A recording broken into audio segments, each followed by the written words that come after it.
Hi, this is Debbie and I'm sharing a video I created for my Doodling with Debbie series for Simon Says Stamp. Today I want to share with you my newfound love of mixed media layers. In this soft whites and pastels palette, it makes for a great backdrop for this sweet chickadee. This card would make a great Valentine's, but equally is generic enough to be sent at any time of the year. Before I get started, as this is my first video of the year, I wanted to wish you a fabulously creative, safe and healthy 2022. Right, onto the supplies I used. I wasn't sure if I was going to use all of these, but as it turns out I did. So there's the sweet layered chickadee, dotted heart and privet branch dies, the polka hearts stencil and the So Much Love stamp and die set. All of these products are listed and linked below for your convenience. I had this card in my mind and for a change it actually turned out how I imagined. So let's get started. You could die cut the various elements of the chickadee and the heart die from either coloured card or pattern paper, but I like to create my own using distress inks and get a lovely variation in colour and patterns you get by dunking card into puddles of colour and drying it with a heat tool. I cut a few pieces of Fabriano Artistico cold press watercolour card to size and set to it. I googled what a chickadee looks like. We don't have them in the UK, but a cold tit is a similar bird. I saw the creamy body with hints of peach, the grey-brown of the wing, and then the deep black of the head and neck. To start, I used antique linen to get the cream base for the main body.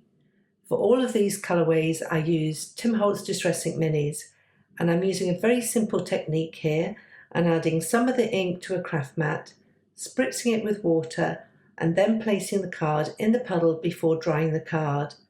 I repeated the dunking and drying process, and as you do so, you get lovely marks and swirls of colour. To add that peachy glow to the chest of the bird, I added in Tattered Rose Distress Ink.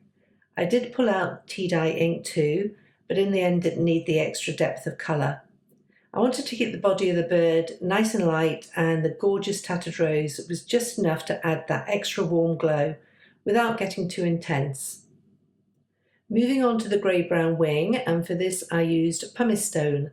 I love this colour and the different colours you get from it as you dip and dry the card. I did add in a touch of frayed burlap, but honestly you didn't need it. Just pumice stone would have been more than sufficed. I did keep adding in more layers to this piece to get the deeper grey-brown to contrast with the light creamy body. Onto the head and neck piece. For this, the obvious choice was black soot distress ink. This is a powerful colour and you don't need much. I wanted the card to be dark in colour to represent the actual colours of the bird, but equally I did want to keep some variation in there. I didn't want it to be solid black. I repeated the dip and dry process until bit by bit the added layers got to where I wanted it. Now for the dotted heart die, I wanted, I thought, a warm but not too intense red. I picked out candied apple and repeated the process I had for the other three pieces. The thing is, later on you'll see that I don't use this colour. It was just too intense for my personal tastes, but I'll talk more about that later. So here you have the 4 pieces of card coloured with distress inks. I added the dotted heart die to the red piece and kept it in place with painter's tape. The layered chickadee die is 1 die for all the pieces, and so I took it in turns to run the die through my Gemini Junior die cutting machine with 1 piece at a time.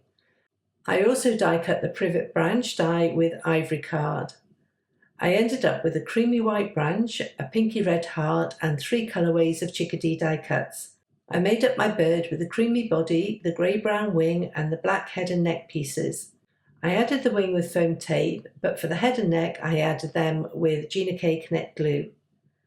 I used the grey-brown beak and added that on, and then for the eye there isn't a piece backing the body of the bird in order to keep the eye in place. And knowing that I would foam mount the bird to my card, I added foam tape over the back of the head and used the stickiness of the tape to keep the eye in place. Moving on to the greeting, and I love the large script Love in the So Much Love set, and it comes with a matching die too. Using ivory card that I treated with anti-static powder, I used Versamark ink to stamp the image.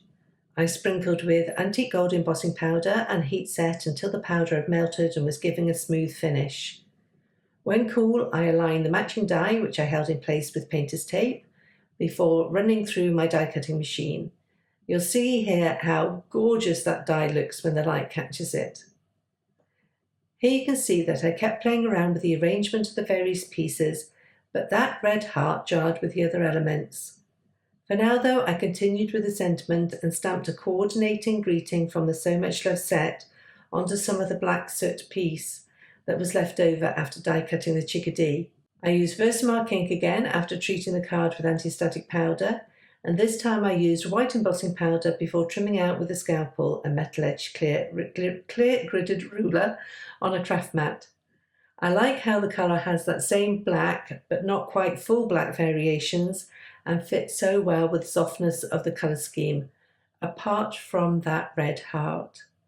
And so I took one of the watercolour pieces and used just Tattered Rose Distress ink.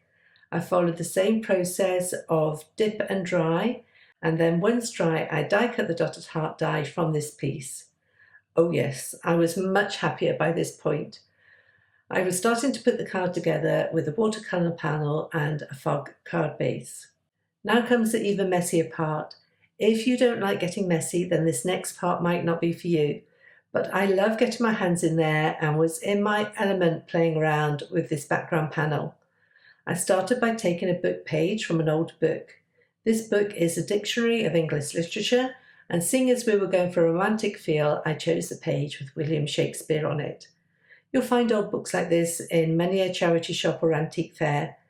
It may seem wrong to treat a book this way, but I've been using pages of this book in my art for a while, and for me it's given the book new life.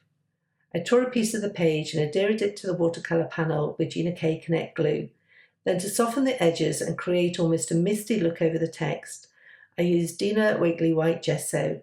I started off with an old brush. You don't want to be using your nice brushes for this type of thing. But eventually I got in there with a palette knife for a much more textured, organic look, with scraped areas revealing more of the text and then thicker areas for contrast. Once dry, I took the POLKA heart stencil, and using just the hearts, I spread Tim Holtz Crackle texture paste over the stencil with a palette knife. I love how all these tone-on-tone textures create beautiful interest. The layers on layers of romantic text from old book paper, the crackle hearts, it all adds up to tell a story. If you like this sort of look, then you really should check out Lally Meal. I'm sure I'm pronouncing that wrong, but she's an amazing mixed media artist. I love to see her art journaling pages. I added splatter with Tattered Rose and Pumice Stone Distress inks along with some white gouache. I can't see my love of splattering fading in 2022. Looking at this panel now, the top edge of the page was annoying me. It was too harsh a line, and so I took some crackle texture paste and used it to blur the line a little. I also added it into other places on the card too, and then once dry I went back in with the pink splatter from more of the Tattered Rose Distress ink. Here's a close-up of how that texture looks in the end. The book page, gesso, stencil crackle paste, extra crackle paste and splatter. I played around with arrangements of the die cuts and then started adhering them to an A2 card base cut and scored from fog card. First off, I added the panel with foam tape, and then using more foam tape, I added the PRIVET branch die cut. I'm still in love with white die cuts, especially with ones such as this branch, which have all the extra detail etched into them.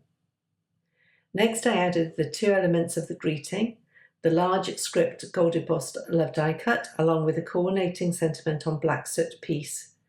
Again, I used foam tape. You don't see me doing it here, but later on I went back in and added extra tape under some areas. That is the thing when adding lots of layers with foam tape. You want to ensure that each piece is on a level. I added the heart by tucking it in behind the love die cut and then finished off with the Chickadee. At this point I realised I'd missed a trick and not splattered the heart and bird's chest. I used my hand to cover the other elements and splattered a little white gouache.